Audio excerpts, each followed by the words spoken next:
Hello friends, welcome back to the bench. Thank you very much for joining me. We have another 2600 over here, and this one has a curious fault. Actually, not really. So here's the dilemma with ECMs. Sometimes on these tracks, 99%, well, maybe not 99, but the vast majority of issues that you will have will come from the ECM. And we do that all the time, right? The injector is not working, no ignition, no power or stuff like that. Typical symptoms of that is, the truck basically not starting, right? We have no injection. Or injectors are shorted. Two injectors are shorted and two are not working. So technically the truck starts and it even idles for a little while because the two cylinders are flooded with fuel. Black smoke coming from the tailpipe, rough idle, that kind of issues, right? So it's always best to start with the ECM because it's a very common culprit. On this one, on the other hand, it might not be the ECM issue. So still we have a little bit of work to do over here. Now for some reason, all of these or both of these transistors are shifted the same way. I'm not sure what's up with that. I'm not sure if that came from the factory like this. It kind of looks like factory soldering. We have no corrosion. The cap has been replaced with the wrong one, of course, 63 volts, 47 mic. It has been installed not the right way. This blob is a little bit too big and the flux was not removed. So we have to do a little bit of cleaning over here and stuff like that. We're gonna replace these caps. Just to be sure, we're gonna replace these two as well. And of course this one, I'm glad to see that it has been replaced, but there is no damage over here, so it really didn't need to be installed this way. That's kinda lazy. Right, yeah, nothing that immediately strikes us over here, like large corrosion damage or anything like that. It actually over here, it looks really good. Very good condition over here. So just some cleaning, recapping, and testing, and that's what we're gonna do. But what are the symptoms? So normally what we do is we get the diode and let's check the injectors, right? 0.26 is, well, 0.20, yeah, 0.26, and the other one 0.26, right? So this is good, which means the bases are connected, they're pulled up, and everything is fine over here. Now we can check for shorts, but this is never shorted. There's nothing, there's never, these transistors never break. Which means we don't even have to test this, but let's confirm that we have a connection. We have 0.3 over here, and this should be 0. Yep. So that's transistor number 1, and transistor number 2 is this one, and it's 0, 0, right? So we got connection. Now let's check if we have connection to the actual injectors. Now I know this is not going to be an issue, but it's worth a try. We got one transistor and the other, right? So we're good and connected over here. So is the MCU pulling the transistors low? Well, if it wasn't, that could explain what's happening here. Because what is happening is that the truck has a long crank, it idles, but as soon as you give it some throttle, it stalls. There could be quite a few explanations for this. Sure. So we're gonna eliminate few of these on the bench, but my gut is telling me that this is not an ECM issue. Okay, let's get it nicely connected. Let's see the power test. We got 2.7, 2.8 watts, slightly higher, but let's see. Are we pulling low here? we are low over here and we are low over here. Although this one is a little bit higher. It would be 0.03, 0.03, 0.04, and 0.03, 0.04. Yeah, this is good. Is the base controlled? We got 0.7. Oh, we got, yeah, 0.7. Okay, and on this one, we should have 0.7 as well. Yeah. So our injection is controlled properly, right? No issues on the injectors. So let's check the igniter. So back to diode, black probe on the ground, and we want to see 1.3 over here, about 0.5 over here, 0.51, and about 0.8, 0.9 over here. Yep. So the igniter coil is fine. Let's check the transistor, but good, 0.6 and 0.6. So the igniter transistor is okay. Now let's check the actual connection, because sometimes there is no connection, but it would be different if we had no connection. The diode is fine, and from the diode we have good connection over here, so we're good. So the igniter is fine.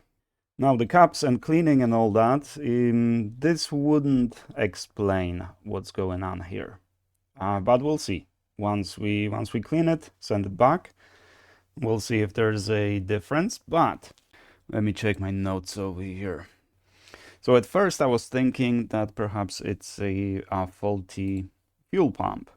It's probably not, because if the fuel pump was faulty, usually it doesn't want to idle.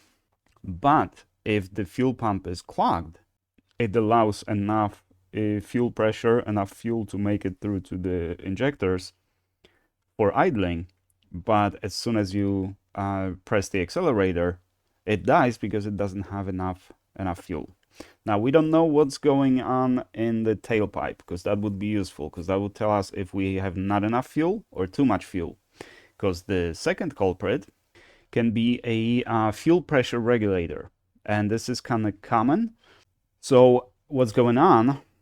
It's usually there's a diaphragm inside, and it can just develop holes and stuff and just letting the fuel through.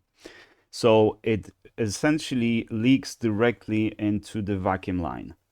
And that means the engine is essentially flooded, but on low RPM at idle, it seems fine. The track seems to be working, but as soon as you press the accelerator, the fuel pressure goes up. Suddenly, the engine is flooded with too much fuel. It's essentially running to the rich, too much of a fuel, and it stalls, because essentially we flooded the engine. That's why it would be useful to know what's going on in the tailpipe, because you should be able to even smell the fuel in the tailpipe. You also will notice probably a dark smoke. Maybe not necessarily, but you will definitely smell something from the tailpipe. If you do, that's most likely the fuel pressure regulator. But it can also be an airflow meter. So actually, before we jump to the airflow meter, you can just disconnect the vacuum line from the FPR and see if it's wet. Right after you start it, after it dies, disconnect the vacuum line and see if it's wet inside from the fuel. Just smell it as well. If it smells like fuel, and you can feel a little bit of fuel in the line, that's your culprit. So just replace. You can rebuild the FPR, or you can just replace it, whatever works for you. If the airflow meter is faulty, airflow meter talks to the ECM, and based on the reading from the AFM, the injector pulse width is increased. So if you press the accelerator and that signal doesn't make it through to the ECM, even though we have higher RPM. So, timing is okay, but the injectors are opening for too short of a period. So the engine is essentially starved from fuel. That will also cause the engine to stall, but in that case, you won't smell any gas in the tailpipe, and it's basically a fuel starvation problem, not the fuel flooding problem. I think those are not very expensive, so I would just replace it if it hasn't been replaced in a while. You can take it out, put it on the bench, and just check if it's moving. Check for corrosion, whether it's dirty, and all that kind of stuff, or just replace it.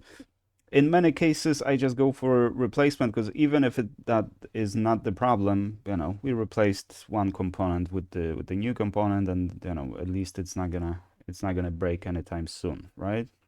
Then the fuel pump, yeah, just check if the fuel pump filter is not clogged, because that would be the easiest. Actually, probably start with that, because that's probably the easiest to do.